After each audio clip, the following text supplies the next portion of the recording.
हिमाचल में सरकार गांव के द्वार कार्यक्रम का आगाज। हमीरपुर में सीएम सुक्खू ने की अध्यक्षता। हिमाचल प्रदेश की कांग्रेस सरकार की ओर से सरकार गांव के द्वार कार्यक्रम का आगाज बुधवार को हुआ।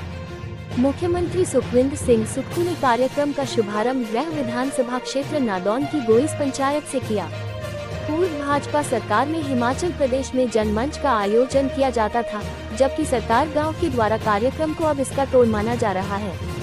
कार्यक्रम में विभिन्न विभागों की प्रदर्शनियां लगाई गई और निशुल्क स्वास्थ्य जांच शिविर भी आयोजित किया गया है। वहीं पंडाल में सरकारी विभागों के इन स्टॉल पर कांग्रेस पार्टी के झंडे भी नजर आए। इतना ही नहीं, पंडाल में भी पार्टी के झंडे लगाए गए। कार्यक्रम में पहुंचने पर मुख्यमंत्री सुखविंदर सिंह सुक्खू का जोरदार स्वागत हुआ। वहीं किन्नौर जिले के चगांव में सरकार गांव के द्वार कार्यक्रम राजस्व, बागवानी एवं जनजातीय मंत्री जगत नेगी की अध्यक्षता में शुरू हुआ।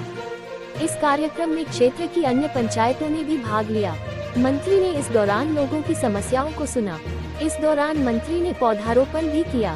इस दौरान विभिन्न विभागों के स्टॉलों का भी अवलोकन किया। इस मौके पर रंगारंग सांस्कृतिक कार्यक्रम का आयोजन हुआ। आरोपियों ने रिश्तेदारों के नाम पर संपत्ति खरीदी, एसआईटी की जांच में खुलासा।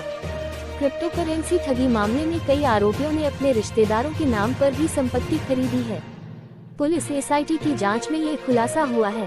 पुलिस ने राजस्व विभाग से इसका रिकॉर्ड मांगा है। अब तक इस मामले में 19 आरोपियों की गिरफ्तारियां हो चुकी है, जबकि 20 करोड़ की संपत्ति जब्त की गई है।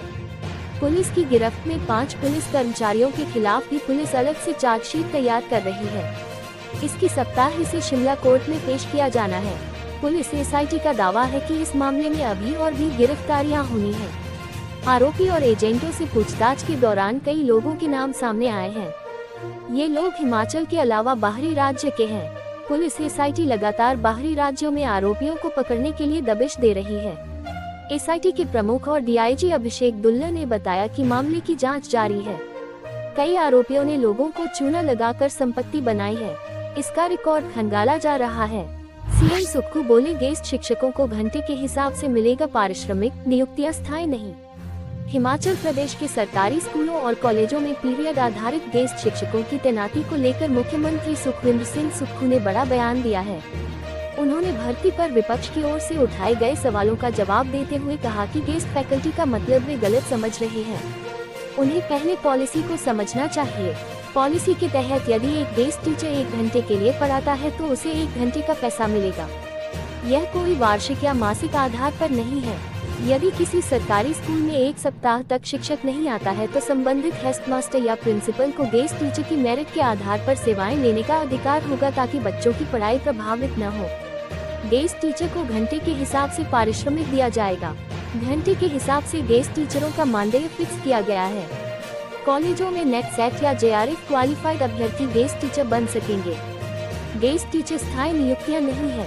नेता प्रतिपक्ष जयराम ठाकुर के बयान पर पलटवार करते हुए सुक्खू ने कहा कि सरकार गांव के द्वार कार्यक्रम जनमंच नहीं। जनमंच पर पूर्व सरकार ने 36 करोड़ खर्च किए। हमारी सरकार 1 पैसा भी इस कार्यक्रम में नहीं लगा रही है। अब भवनों का नक्शा पास करना हुआ आसान, इन विभागों से नहीं लेगी पड़ेगी एनओसी। हिमाचल में अब भवनों के नक्शा पास करना आसान हो गया है। अगर किसी के प्लाट में बिजली के तार, पानी के पाइप या सरकारी जमीन साथ लगती है तो उसके लिए विभागों से एनओसी की जरूरत नहीं है। भवन मालिकों को अंडरटेकिंग शपथ पत्र देना होगा। इसके आधार पर नक्शा पास कर दिया जाएगा। सरकार के इस फैसले से लोगों को विभागों के चक्कर काटने से छुटकारा मिल जाएगा।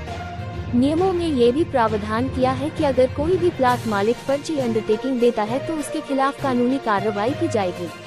अगर विभाग में शिकायत आती है तो उसके बाद ये अधिकारी मौके का निरीक्षण करेंगे। नियमों में बदलाव किए जाने से हिमाचल के हजारों भवन मालिकों को फायदा होगा। इससे पहले भवन का नक्शा बनाने के बाद टीसीपी की ओर से बिजली बोर्ड, जल शक्ति व वन विभाग को एनओसी के लिए पत्र लिखा जाता था। यही नहीं, नक्शे के एक कॉपी विभाग को भेजी जाती थी। इसके बाद इन विभागों के अधिकारी और कर्मचारी मौके का निरीक्षण करते थे। उसके औपचारिकताएं पूरी करने के बाद एनओसी जारी की जाती थी। इन सभी प्रक्रिया में काफी समय लग जाता था। अब सरकार ने नक्शा पास कराना आसान किया है। प्रदेश सरकार ने लोगों को 20 दिन के भीतर लोगों के नक्शे पास करने की बात कही है। सरकार ने फैसला लिया है कि अगर लोगों के नक्शे पास कराने की औपचारिकताएं पूरी नहीं है, इस एवज में लोगों को विस्तृत जानकारी से अवगत कराना होगा। सुल्तानपुर डाकघर में 5 लाख का गड़बड़झाला, जांच के बाद दर्ज होगा केस। हिमाचल प्रदेश के कुल्लू जिला मुख्यालय के सुल्तानपुर स्थित डाकघर में 5 लाख रुपए की राशि के गबन का मामला सामने आया है। इस मामले में जांच शुरू कर दी है और यहां तैनात महिला कर्मचारी को हटा दिया है। डाक विभाग ने सभी खाता धारकों को अपनी पासबुक के साथ बुलाकर उनके खातों को चेक करने का काम शुरू कर दिया है। बुधवार तक करीब 5 लाख की राशि गबन पाई गई। ये राशि अभी और बढ़ सकती है। बताया जा रहा है लोगों के बचत खाता राशि के अलावा सुकन्या योजना, आरडी सहित कई योजनाओं की राशि का गड़बड़झाला हुआ है। मामला 12 जनवरी को सामने आया, जब डाकघर की जमा राशि को जमा किया गया, लेकिन रिकॉर्ड के साथ मिलान नहीं हुआ। बाद में अधिकारियों ने जब गणना की तो रकम पाई गई। इसके बाद डाक विभाग हरकत में आया और यहां तैनात महिला कर्मचारी को हटा दिया है। विभाग की टीम 2 दिनों से जांच कर रही है। कुल्लू डाक विभाग के मुख्य डाकपाल यादवेंद्र सिंह ने कहा कि अभी तक की जांच में 5 लाख का घपला पाया गया है। जांच पूरी होने के बाद पुलिस में मामला दर्ज किया जाएगा। बड़े चेहरों की जगह जिताऊ नेताओं पर दांव खेलेगी कांग्रेस पार्टी। लोकसभा चुनाव में कांग्रेस बड़े नामों के बजाय जिताऊ नेताओं पर दांव खेलेगी। क्षेत्रीय और जातीय संतुलन साधते हुए संभावित प्रत्याशियों का पैनल बनाया जाएगा। प्रत्याशी तय करने के लिए हाईकमान का फैसला सर्वोपरि होगा। मंगलवार को राजीव भवन शिमला में हुई बैठक के दौरान प्रदेश के 4 संसदीय क्षेत्रों से प्रत्याशी तय करने को लेकर जिला ब्लॉक अध्यक्षों और पदाधिकारियों की नब्ज टटोली गई। पूरी ताकत के साथ कांग्रेस प्रत्याशियों को जीत दिलाने सरकार और संगठन की एकजुटता का भी बैठक के माध्यम से संदेश दिया गया। मुख्यमंत्री ने कहा कि इस बार हिमाचल प्रदेश की 4 लोकसभा सीटों पर कांग्रेस अपनी जीत का परचम लहराएगी। पार्टी नेताओं ने एक सुर में कहा कि इस बार बड़े नाम वालों को चुनाव मैदान में उतारने की जगह जीत की क्षमता रखने वालों पर विचार किया जाना चाहिए। प्रदेश कांग्रेस कमेटी की ओर से हाईकमान को भेजे जाने वाले पैनल में हर संसदीय सीट के समीकरणों को ध्यान में रखा जाना चाहिए। बार बार पुराने चेहरों पर दांव खेलने से इस बार बचना चाहिए। पार्टी में ऐसे कई कर्मठ और सक्रिय नेता भी हैं, जिन्हें मौका मिलना चाहिए। इस प्रक्रिया को पूरा करने के लिए जनता के बीच जाकर राय मशविरा करने और स्वतंत्र एजेंसी से सर्वेक्षण करवाने की मांग भी उठी। कई नेताओं ने जल्द प्रत्याशियों का चयन करने की वकालत भी की, जिससे प्रचार जल्द शुरू कर दिया जाए। 11,000 दियों की रोशनी से जगमगाएगा मनाली शहर। प्राण प्रतिष्ठा के दिन मनाली भी राममय हो जाएगी। 22 जनवरी को इस शुभ अवसर पर मनाली शहर 11,000 दियों की रोशनी से जगमगा उठेगा। माल रोड पर प्रतिष्ठा समारोह का सीधा प्रसारण दिखाने की व्यवस्था की जाएगी। दिन भर भजन कीर्तन होगा। श्री राम जन्मभूमि प्राण प्रतिष्ठा समारोह के स्थानीय संयोजक सुरेश ठाकुर ने कहा कि 22 जनवरी के दिन 11 बजे से 2 बजे तक मनाली के माल रोड पर होने वाले कार्यक्रम की तैयारी पूरी कर ली है।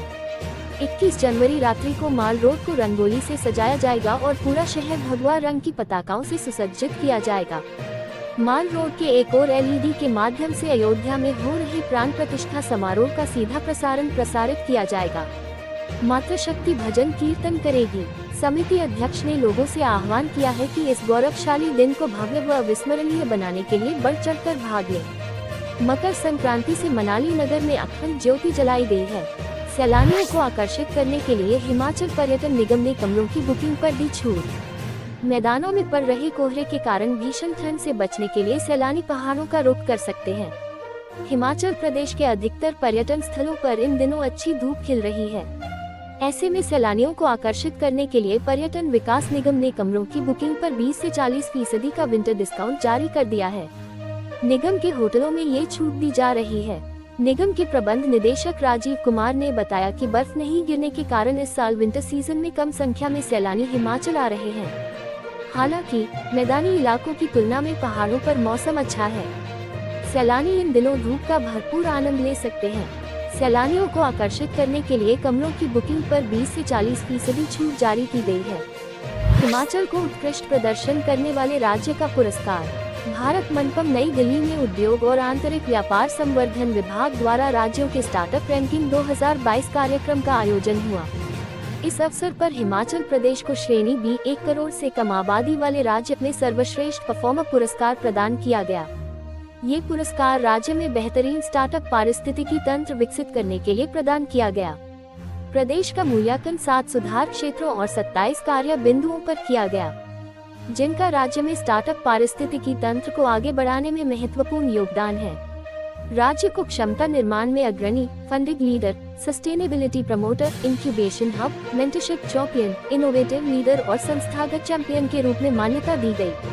मुख्यमंत्री सुखविंदर सिंह सुक्खू ने उद्योग विभाग और स्टार्टअप टीम की सराहना करते हुए कहा कि हिमाचल प्रदेश न केवल देश बल्कि दुनिया भर में स्टार्टअप पारिस्थितिकी तंत्र के निर्माण में अग्रणी बनने के लिए प्रयासरत है। उन्होंने कहा कि प्रदेश में औद्योगिकीकरण की गति बढ़ाने के साथ साथ रोजगार के अवसर सृजित करने के लिए स्टार्टअप को बढ़ावा देने के लिए प्रयास किए जा रहे हैं। इसके तहत सभी हितधारकों के लिए इंटरैक्टिव पोर्टल का निर्माण, उच्च शिक्षा संस्थानों में जागरूकता और पहुंच के लिए प्रभावी तंत्र बनाने तथा स्टार्टअप को प्रदर्शन एवं विपणन के अवसर प्रदान करने के लिए विभिन्न पहल शामिल हैं। उन्होंने कहा कि इस वर्ष राज्य सरकार नई स्टार्टअप नीति लेकर आएगी, जिसमें ग्रामीण आधारित स्टार्टअप और महिला नेतृत्व वाले स्टार्टअप के लिए विशेष प्रावधान होंगे। मुख्यमंत्री सुखविंदर सुक्खू ने बिजली बोर्ड कर्मियों को वार्ता के लिए बुलाया। हिमाचल बिजली बोर्ड में पुरानी पेंशन बहाल करने और प्रबंध निदेशक को पद से हटाने की मांग को लेकर वीरवार को मुख्यमंत्री सुखविंदर सिंह सुक्खू के साथ कर्मचारी यूनियनों की बैठक होगी। मुख्यमंत्री ने बोर्ड के कर्मचारियों और इंजीनियरों की संयुक्त संघर्ष समिति को वार्ता के लिए बुलाया है। मुख्यमंत्री के आश्वासन के बाद ही समिति ने 11 जनवरी को प्रदर्शन टालने का फैसला लिया था। वीरवार की बैठक में समिति की ओर से सिर्फ मांगों को ही मुख्यमंत्री के समक्ष उठाया जाएगा। बिजली बोर्ड के कर्मचारियों ने बीते दिनों एक सप्ताह तक मुख्यालय कुमार हाउस के बाहर भोजन अवकाश के दौरान मांगों को लेकर रोजाना प्रदर्शन किया। बोर्ड में 1 जनवरी को वेतन और पेंशन जारी होने कर्मचारियों ने प्रदर्शन शुरू किया था। करीब 4 दिन वेतन और पेंशन की अदायगी होने के बाद कर्मियों ने ओपीएस बहाली और प्रबंध निदेशक को हटाने की मांग को लेकर प्रदर्शन जारी रखा। 11 जनवरी को कुमार हाउस में हुए राज्य स्तरीय प्रदर्शन के बोर्ड के कर्मचारियों और अभियंताओं ने प्रतिमाह घरेलू उपभोक्ताओं को मिलने वाली 125 यूनिट की निःशुल्क बिजली को लेने से इनकार कर दिया। बिजली बोर्ड की कमजोर होती वित्तीय हालत सुधारने के लिए यह ऐलान किया गया।